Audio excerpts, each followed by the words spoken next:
Assalamu alaikum. Hello, my name is Shumon. I'm Commissioner of the Global Art Forum. Welcome to the second day of our March program. So here are a few questions that we've been asking ourselves and we've been asking our guests in preparing trading places. So do the trade of goods and people also produce a trade of ideas that always inevitably follows? How has trade connected places? And what sort of civilizations and systems of thought are born from trade? And what happens when thriving trade ends somewhere and begins somewhere else? So I'm now going to hand over to my two co-directors, Antonia Carver, and she's going to introduce us to where we've been in our recent past and where we're going to be in our recent present. So please welcome Antonia Carver. Thank you. I should say that the recent past and the recent present in this context is just to do with the Global Art Forum. I don't think I can cover anything further than that. That's all that matters. That's all that matters. So as Shumon mentioned, this is day 2 in March, but actually day 4 in the run of the 2017 Global Art Forum. We began in January with an evening at Dubai Design District in which to sort of start our debate. So just to give you a little snapshot of that, Uzma Rizvi, who's been very involved in the forum for many years, took us on a journey through deep history, looking at how ancient objects were traded and how that makes us think of today's borders and trade posts. Uzma was followed by a kind of dream architectural panel of Todd Rice, Nora Al-Sayed and Wa'al Al-Alwa, who looked at how buildings can manifest the idea of trade and how we've imagined buildings through time and what they embody. Mirna Ayad, who's the Art Dubai Fair Director, was the first of our art trade tales, and we'll come on to that in a little bit. We have 2 more today.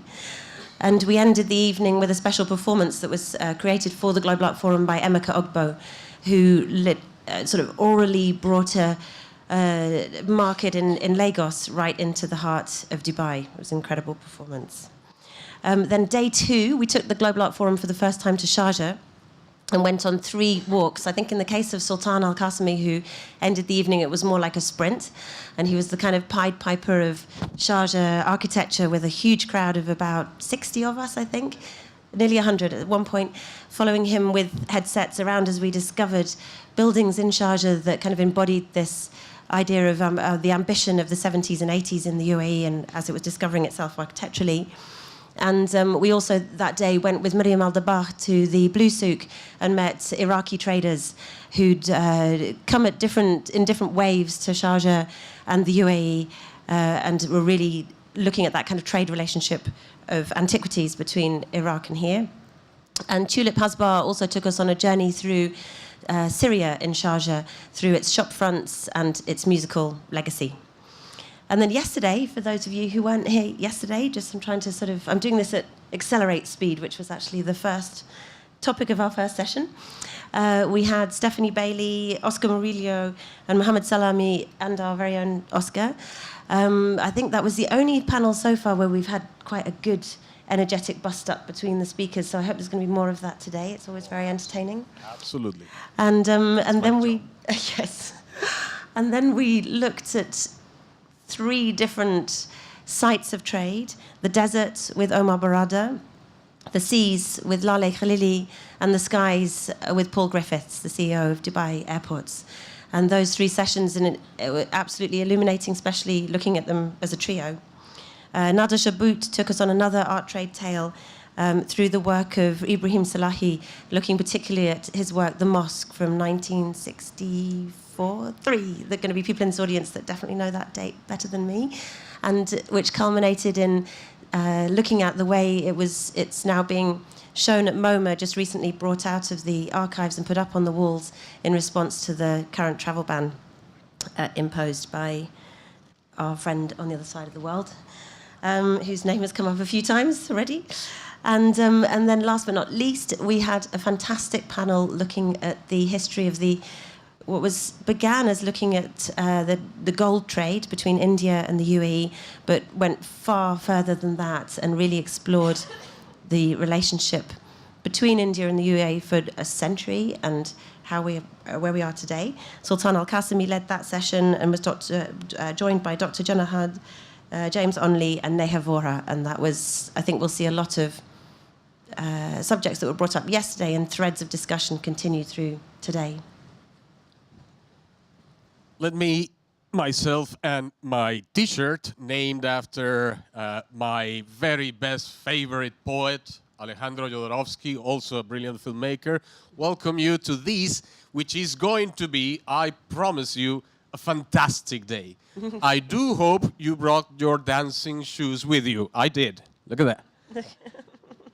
Because the aim of our day today is to really, really, really make you dance and make sure that you move and make sure that you're impressed.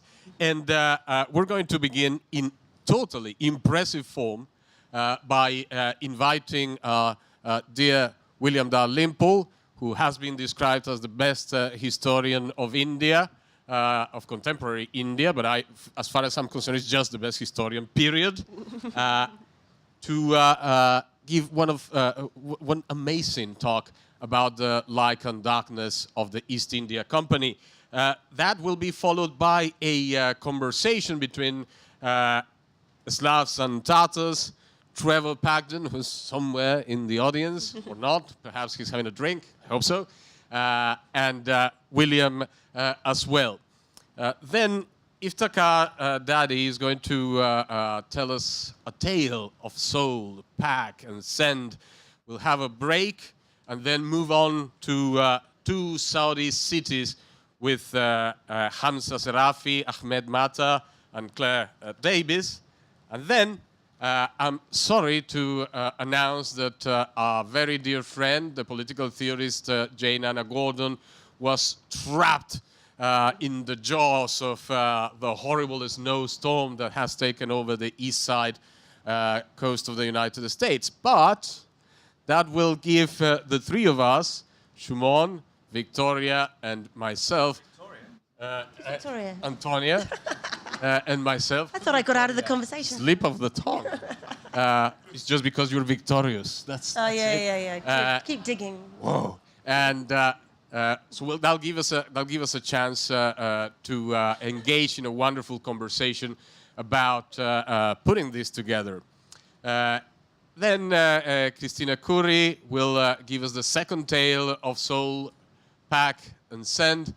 And then the absolutely amazing poetess and dancer Tishani Doshi and I will engage in a performance aptly called Funk to wave goodbye to the day. So welcome you all to this, the best day of all days, with you and thanks to you. Wow.